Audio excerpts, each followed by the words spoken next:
दोस्तों आज आप लोग पढ़ने वाले हैं क्लास 10th के चैप्टर 1 वास्तविक संख्या। इस वीडियो में हम आपको बेसिक से लेकर बोर्ड एग्जाम तक बताएंगे, यानी कि बोर्ड एग्जाम में किस टाइप से क्वेश्चन पूछा जाएगा उन सभी का चर्चा किया जाएगा।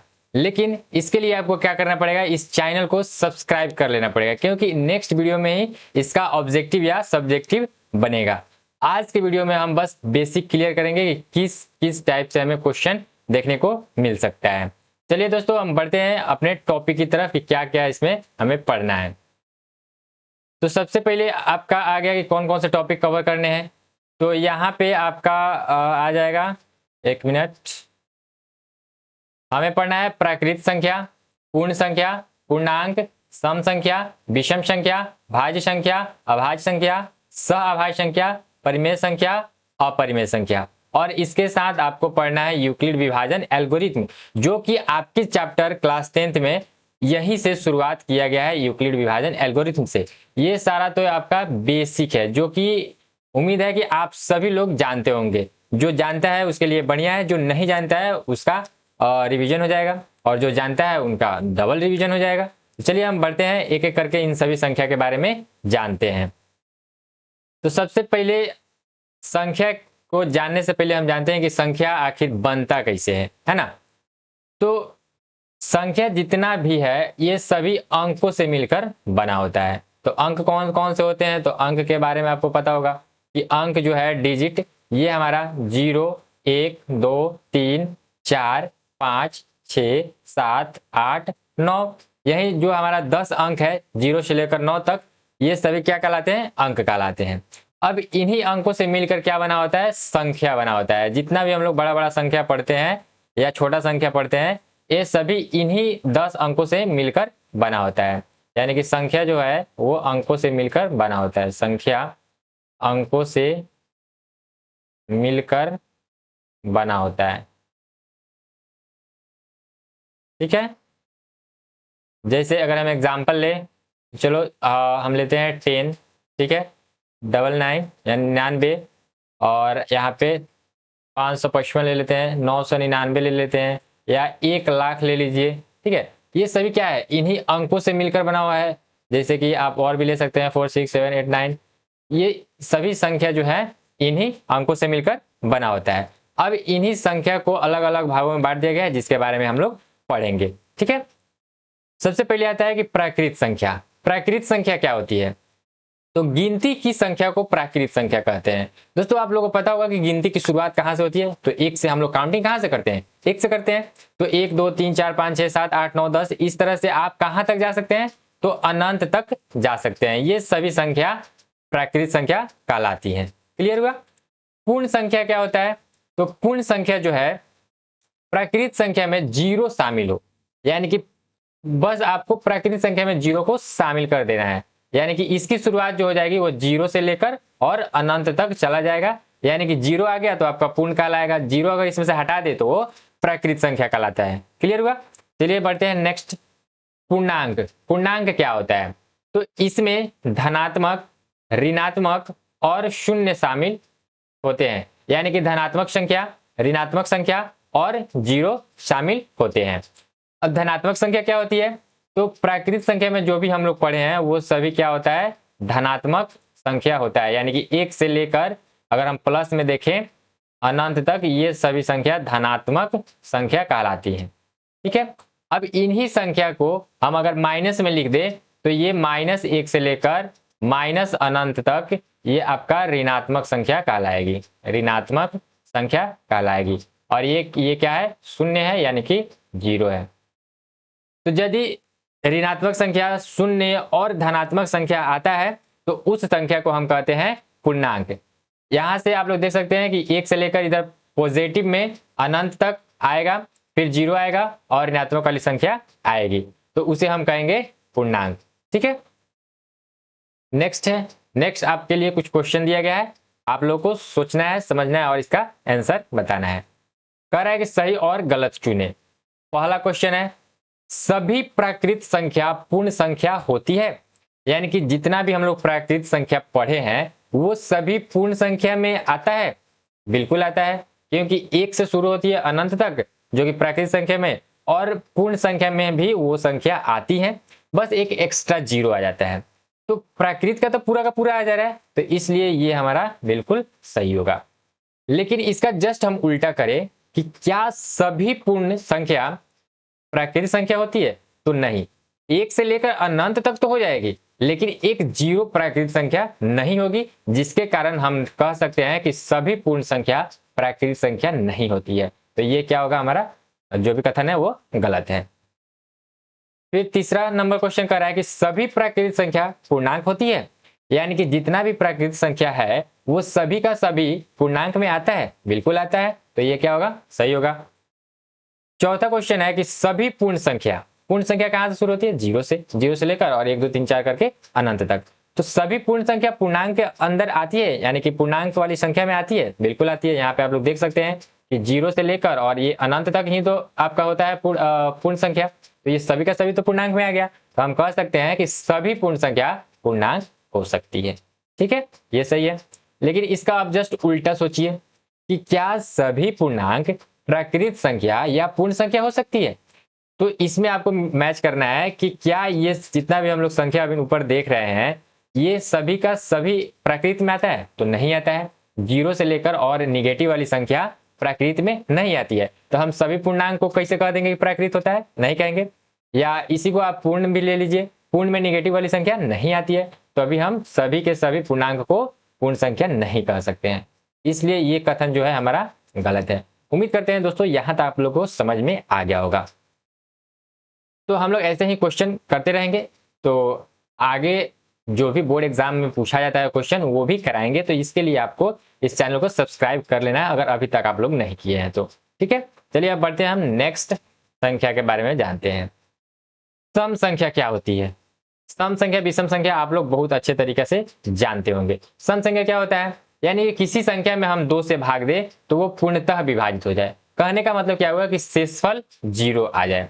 शेषफल क्या आना चाहिए, 0 आना चाहिए। यदि हम किसी भी संख्या में 2 से भाग देते हैं तो शेषफल 0 आ जाएगा। इसी को हम कहते हैं पूर्ण विभाजित होना। यानी कि अगर हम कोई संख्या ले लें, जैसे कि आप ले लीजिए 68, अब इसमें 2 से भाग लगा दीजिए तो 2 3 6 हो जाएगा, कट गया, फिर 8 आएगा, 2 चौका 8, है ना, ये भी कट गया। तो शेषफल क्या आया, शेषफल तो हमारा 0 आ रहा है, तो 68 जो होगा वो हमारा सम संख्या होगा। फिर यहाँ पे आप लोग देख सकते हैं सम संख्या 2 4 6 8 52 60 68 66 70 150, ये सभी संख्या क्या होंगी, सम होंगी। अब आप लोग बड़ी बड़ी अगर संख्या आ जाए, जैसे कि अगर हम दे दे 6 5 2 8, क्या यह 2 से विभाजित होगा, मतलब कि ये पूर्ण सम संख्या है। तो इसके लिए आपको क्या करना है कि इसका बस इकाई अंक देखना है। इकाई अंक यदि 0 2 4 6 8 ये आता है तो वो 2 से पूरा पूरी कट जाता है, और जब 2 से पूरा पूरी कट जाएगा तो हम उस संख्या को क्या कहेंगे, सम संख्या कहेंगे। क्लियर हुआ। यानी कि अगर हम इसको पहचानना हो तो इकाई अंक 0 2 4 6 8, अगर ये इकाई अंक आता है किसी संख्या पे 0 2 4 6 8 तो वो संख्या सम संख्या होगी। ठीक है, फिर आगे बढ़ते हैं विषम संख्या। तो 2 से पूर्णतः विभाजित न होने वाली संख्या विषम संख्या कहलाती है। इसमें क्या होगा कि पूर्णतः विभाजित नहीं होगा, यानी कि शेषफल हमारा आ जाएगा। तो शेषफल आपका एक ही आ सकता है, क्योंकि 2 से हम भाग कर रहे हैं तो 0 यदि आ जाएगा तो वो सम कहलाएगा। लेकिन अगर 2 तो आ नहीं सकता है, क्योंकि हम लोग 2 से भाग दिए हैं, तो 2 से कम आएगा तो 1 ही आएगा। तो शेषफल यदि 0 के बराबर नहीं आता है तो वो विषम कहेंगे। दोस्तों कंफ्यूजन नहीं होना है, हम एक बार और समझाते हैं कि सम संख्या क्या होगा। किसी भी संख्या में आप 2 से भाग दीजिए, यदि पूरा पूरी कट जाता है सम संख्या कहलाएगा। 2 से अगर भाग दे रहे हैं पूरा पूरी नहीं कट रहा है तो वो विषम संख्या कहलाएगा। ठीक है, चलिए हम बढ़ते हैं नेक्स्ट। और सबसे छोटी सम संख्या अगर कोई पूछे तो 2 होता है, सबसे छोटी विषम संख्या पूछे तो 1 होता है। अब आता है अभाज्य संख्या और भाज्य संख्या। ये भी 2 संख्या जो है आपके लिए इंपॉर्टेंट है, इससे क्वेश्चन पूछ लिया जाता है कि कौन सी अभाज्य संख्या है और कौन सा भाज्य संख्या है। सबसे पहले हम जानते हैं कि अभाज्य संख्या क्या है। वैसी संख्याएं जो एक और स्वयं से विभाजित हो अभाज्य संख्या कहलाती है। कोई भी आप संख्या सोचिए, जैसे कि 2 है तो ये क्या होगा, एक तो एक से भाग लगेगा इसमें और एक स्वयं से, यानी कि एक ऐसा संख्या सोचो जो कि उसमें एक से भाग लगता हो और जो संख्या आप सोच रहे हैं उसी से भाग लगता हो। यही दो गो संख्या से अगर भाग लग रहा है, दो संख्या से भाग लग रहा है तो उसे हम अभाज्य संख्या कहते हैं। यानी कि इसका केवल और केवल दो ही गुणनखंड होता है, एक और स्वयं। ठीक है, जैसे आप 11 ले सकते हैं, 11 क्या होगा, एक से कटेगा और 11 से कटेगा, है ना। और आप क्या ले सकते हैं, जैसे कि 29 ले लीजिए, 29, ये भी एक से और ये भी आपका 29 से कटेगा। इसके अलावा इसका कोई भी गुणनखंड नहीं है, तो ये संख्या अभाज्य संख्या कहलाएगी। जैसे आप 43 भी ले सकते हैं, ये भी एक से कटेगा और स्वयं से कटेगा, यानी कि 43 से कटेगा। तो वैसी संख्या जो एक और स्वयं से विभाजित हो उसे अभाज्य संख्या कहते हैं। इसका जस्ट उल्टा क्या हो जाएगा, भाज्य संख्या। वैसी संख्या जो एक और स्वयं से तो कटे ही, इसके अलावा अन्य कोई संख्या से भी विभाजित होता हो। जैसे कि आप एग्जाम्पल में ले सकते हैं 4, 4 क्या होगा, एक से तो कटेगा ही और स्वयं से कटेगा ही, इसके अलावा ये 4 जो है वो 2 से भी कटेगा। तो इसका एक और परिभाषा आप लोग जान सकते हैं कि भाज्य संख्या का 2 से अधिक गुणनखंड होता है, 3 या 3 से अधिक गुणनखंड होगा, 2 नहीं होगा। ठीक है, 2 यदि गुणनखंड होता है तो वो अभाज्य संख्या होगा।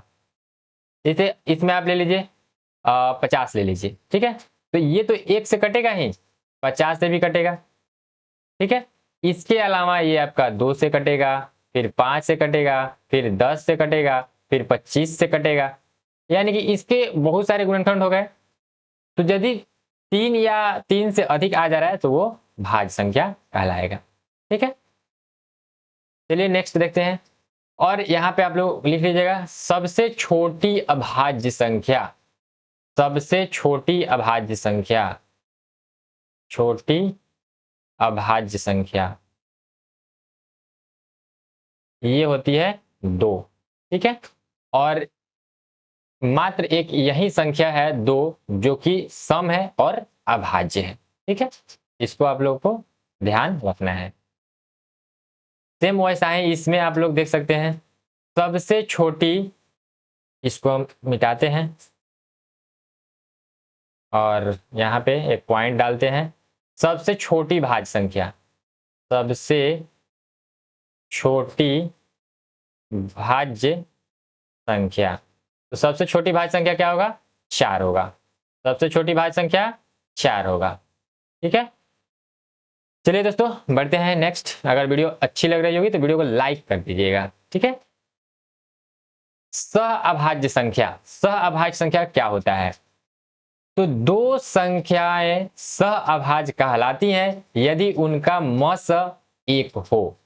कोई आप दो संख्या लीजिए, अगर उसका मस एक आ रहा है तो वो संख्या सह अभाज्य संख्या कहलाती है। जैसे 1 और 2 है, तो 1 और 2 का एलसीएम सॉरी एचसीएफ लीजिएगा तो एक इसका एचसीएफ कितना आएगा, 1 आएगा। फिर 2 और 3 का भी ले लीजिए, 2 एकम 2, 1 आया, फिर ये आपका भाज्य का काम करेगा और ये आके यहाँ पे भाज्य का काम करेगा। तो इस तरीके से आप लोग एचसीएफ निकालते हैं। यहाँ का जो भी आता है भाजक, शेषफल यदि 0 आ रहा है तो उस समय का जो भाजक आता है वही एचसीएफ कहलाता है। तो एचसीएफ हमारा एक एचसीएफ आप लोग को आता होगा। ठीक है, तो दो संख्या हम कोई भी ले रहे हैं और इसका एचसीएफ अगर 1 आ जाता है तो वो संख्या सह अभाज्य संख्या कहलाती है। ठीक है, चलिए नेक्स्ट देखते हैं। नेक्स्ट है परिमेय संख्या। परिमेय संख्या क्या होगा, तो देखिए वे संख्याएं जो p बाई क्यू यानी कि q 0 के बराबर नहीं होना चाहिए, p बाई क्यू के रूप में लिखी जा सकती है और जिनका दशमलव विस्तार समाप्त हो जाता हो या एक ही संख्या को दोहराता हो तो वो परिमेय संख्या कहलाएगा। यानी कि कोई भी संख्या अगर p बाई क्यू के रूप में लिखा जा रहा है तो वो परिमेय संख्या कहलाएगा। या दशमलव प्रसार यानी कि दशमलव के बाद संख्या अगर आना बंद हो जाए तो भी वो परिमेय संख्या ही होता है। या एक ही संख्या को बार बार रिपीट करने लगे, जैसे आप इस एग्जाम्पल को देख सकते हैं, दशमलव के बाद क्या हो रहा है कि 9 को बार बार रिपीट कर रहा है, तो ये भी संख्या हमारा क्या होगा, परिमेय संख्या होगा। तो यहाँ पे आप लोग देख सकते हैं कि p बाई क्यू के रूप में लिखना है, तो p बाई क्यू के रूप में ये वाला तो हम लोग लिख दिए हैं 1/2, यानी कि ये p हो गया और ये q हो गया, लेकिन q 0 के बराबर नहीं होना चाहिए।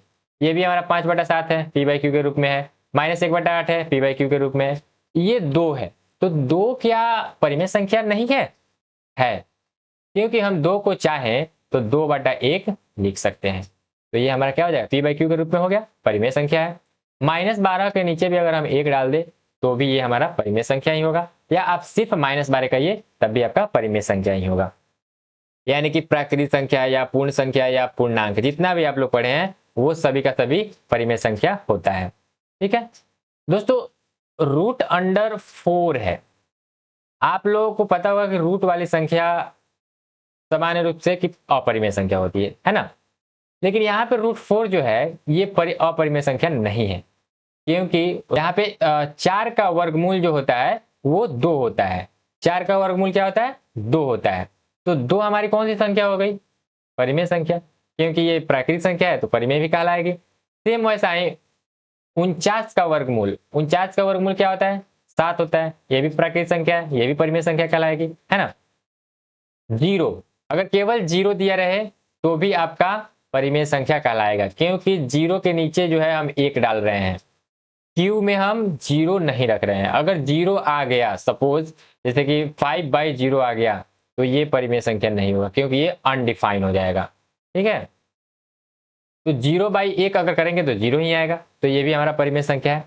अब देखिए यहाँ पे आपको बताया गया था कि जिनका दशमलव विस्तार समाप्त हो जाता हो, यानी कि यहाँ पे देखिए 2.5 है, 2.5 है, तो दशमलव के बाद एक ही संख्या आ रहा है और उसके बाद ये खत्म हो जा रहा है।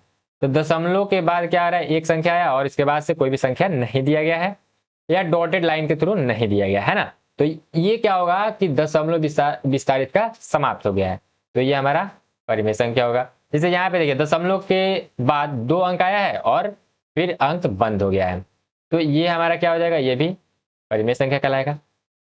अब ये जो एग्जाम्पल हम लिए हैं ये इस बात को फॉलो कर रहा है कि एक ही संख्या को दोहराता है, यानी कि दशमलव के बाद एक ही संख्या को दोहराता है, तो वो भी संख्या हमारा परिमेय संख्या कहलाएगा। जैसे कि 3.22222 दिया गया है ना, यानी कि दशमलव के बाद 2 है और 2 को बार बार रिपीट कर रहा है, तो इस संख्या को परिमेय संख्या कहेंगे। इसको आप चाहे तो 3.2 के ऊपर रेकरिंग डाल सकते हैं, यानी कि 2 के ऊपर रेकरिंग डालें मतलब कि 2 को दोहरा रहा है। ठीक है, सेम वैसा ही इसको क्या लिख सकते हैं, तो 9.9 के ऊपर रेकरिंग डाल देंगे, तो ये क्या कहलाएगा, परिमेय संख्या कहलाएगा, क्योंकि 9 के ऊपर रेकरिंग डालने का मतलब हुआ कि 9 को बार बार रिपीट कर रहा है, तो यदि एक ही संख्या को दोहराता है तो वो भी हमारा परिमेय संख्या कहलाता है। क्लियर हुआ दोस्तों। परिमेय संख्या का और भी परिभाषा होता है, अगर दशमलव प्रसार शांत है तो भी परिमेय संख्या है, यहाँ पे हम बता ही दिए ये वाला, फिर अगर दोहराता है तो भी वो दशमलव प्रसार शांत होता है। ठीक है, शांत आवर्ती होता है। चलिए नेक्स्ट बढ़ते हैं, अपरिमेय संख्या के बारे में जानते हैं। वे संख्याएं जो p/q के रूप में नहीं लिखी जा सकती है, सबसे पहले तो उसको p/q के रूप में हम लोग नहीं लिख सकते हैं। ठीक है, और जिनका दशमलव विस्तार समाप्त न होता हो, जिनका दशमलव विस्तार न तो समाप्त होता हो।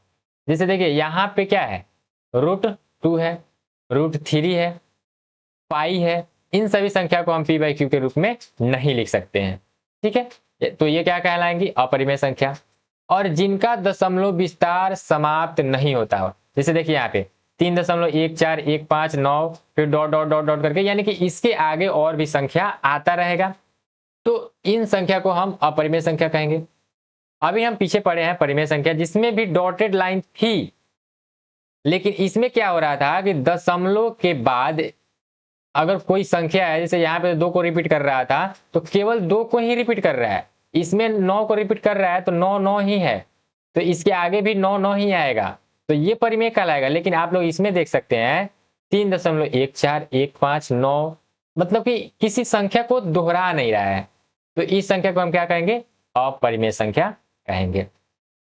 तो दोस्तों यहां तक आप लोग का जो भी संख्या है इसके बारे में आप लोग जान गए। अब इसके आगे जो टॉपिक है ये है यूक्लिड विभाजन एल्गोरिथम, उसको जानेंगे। सबसे पहले ये थोड़ा देख लीजिएगा कि पाई जो होता है वो अपरिमेय संख्या होता है, लेकिन इसका मान आप लोगों को पता होगा, पाई का मान क्या होता है? 22/7। तो ये पाई अगर कोई कहता है तो ये क्या होगा? अपरिमेय होगा। ये क्या होगा? अपरिमेय होगा। लेकिन इसी का मान 22/7 होता है, तो ये मान जो होगा ये आपका परिमेय संख्या होगा, क्योंकि 22/7 हम p/q के रूप में लिख दिए हैं, तो ये क्या होगा? परिमेय संख्या होगा। यानी कि पाई एक अपरिमेय संख्या है, जबकि उसका मान 22/7 परिमेय संख्या है। चलिए यहां से भी आपका एक क्वेश्चन क्लियर हो गया। अब थोड़ा डायग्राम के थ्रू देख लिया जाए। ये जो सर्कल दिख रहा है ये आपका प्राकृतिक संख्या है। ये क्या है? प्राकृतिक संख्या है। ये जो सर्कल दिख रहा है ये पूर्ण संख्या है, यानी कि पूर्ण संख्या के जितना भी प्राकृतिक संख्या है वो सभी पूर्ण संख्या के अंदर आ जाएगा। फिर ये जो है ये क्या हो जाएगा? पूर्णांक हो जाएगा, काहे कि पूर्णांक के अंतर्गत पूर्ण संख्या भी आता है, प्राकृतिक संख्या भी आता है। फिर इसके आगे ये जो है परिमेय संख्या है, यानी परिमेय संख्या के अंदर आपका प्राकृत भी आएगा, पूर्ण भी आएगा और पूर्णांक भी आएगा। फिर एक ये दूसरा सर्कल हो गया, ये आप लोग गेस कीजिए क्या होगा? तो ये होगा आपका अपरिमेय संख्या, परिमेय संख्या से बिल्कुल हटके, जिसे p/q के रूप में नहीं लिखा जा सकता है, इसलिए इसको आगे बनाए हैं। ये हो गया अपरिमेय संख्या। यदि इन सभी संख्या को हम मिला दें तो यही हमारा क्या कहलाता है? वास्तविक संख्या। ठीक है दोस्तों, चलिए अब बढ़ते हैं हम लोग यूक्लिड विभाजन एल्गोरिथम की तरफ। यूक्लिड विभाजन एल्गोरिथम के बारे में थोड़ा जानते हैं। कह रहा है कि दो धनात्मक पूर्णांक a और b दिए रहने पर ऐसे अद्वितीय पूर्ण संख्या q और r विद्यमान है कि a बराबर bq जोड़ r। इसको ध्यान रखना है, इसको आपको ध्यान रखना है। यूक्लिड विभाजन एल्गोरिथम कोई पूछता है तो क्या कहिएगा? a बराबर bq जोड़ r, a बराबर bq जोड़ r, जहां a क्या होता है? जहां a जो होता है वो भाज्य होता है। a क्या होता है? भाज्य होता है। और b क्या होता है? b जो होता है भाजक होता है। क्या होता है? भाजक होता है। और q क्या होता है? भागफल होता है, भागफल। और r जो होता है ये शेषफल होता है। r क्या होता है? शेषफल होता है। ठीक है, तो यूक्लिड विभाजन एल्गोरिथम जो होता है वो a बराबर bq जोड़ r होता है, जहां a भाज्य है, b भाजक है, q भागफल है तथा r शेषफल है। क्लियर? ये वाला आप लोग पढ़े होंगे कि भाज्य बराबर क्या होता है? भाजक गुने भागफल प्लस शेषफल। सेम टू सेम यही है, a बराबर भाजक b गुना q जोड़ r, इसके बीच में गुना है। ठीक है, bq जोड़ r। तो ये आप लोग तो जानते हैं। सेम इसी चीज को यहाँ पे लिख दिया गया कि a बराबर bq जोड़ r, यही आपका यूक्लिड विभाजन एल्गोरिथम होता है। चलिए दोस्तों, अब इस पे क्वेश्चन कैसे बनेगा, कैसे इसमें क्वेश्चन को हम लोग सॉल्व करेंगे, तो इसको हम आगे देखते हैं। लेकिन इसमें एक और बात आप लोग नोट डाउन कीजिएगा, एक और बात इसमें आपको नोट डाउन करना है कि यूक्लिड विभाजन एल्गोरिथम से, यूक्लिड विभाजन परिमेय या एल्गोरिथम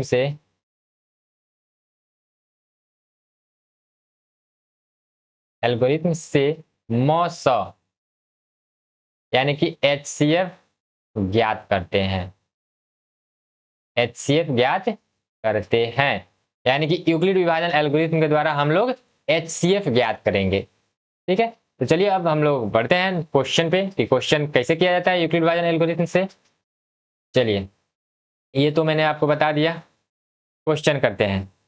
जैसे कि दो संख्या दिया गया है, एक तो 125 है, दूसरा 15 है। तो इसमें आपको क्या करना है कि जो बड़ा वाला संख्या होगा उसको a मान लेना है और जो छोटा वाला संख्या होगा उसको b मान लेना है, क्योंकि b भाजक है तो भाजक तो होना चाहिए भाग देने के लिए। तो इसलिए बड़ी संख्या को हम क्या मान लेंगे?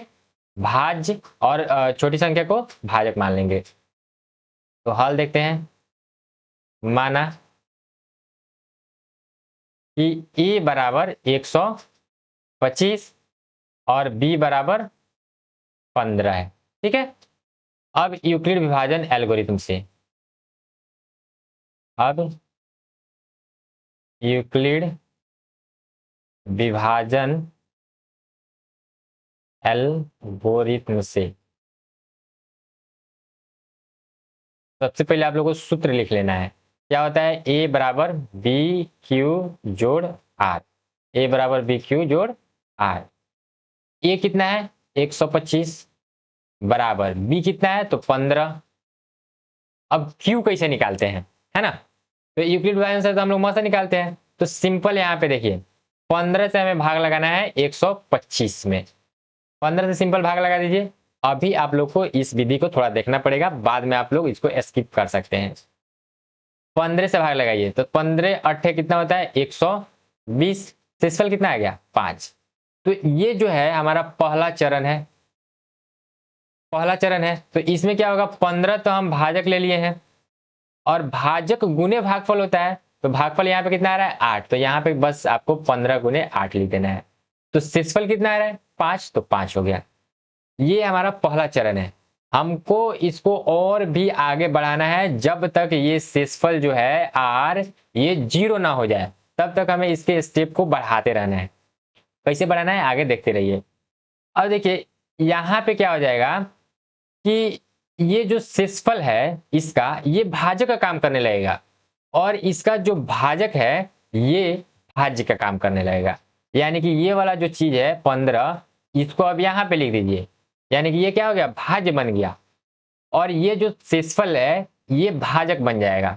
जैसे कि HCF में आप लोग यहाँ पे कैसे निकालते हैं?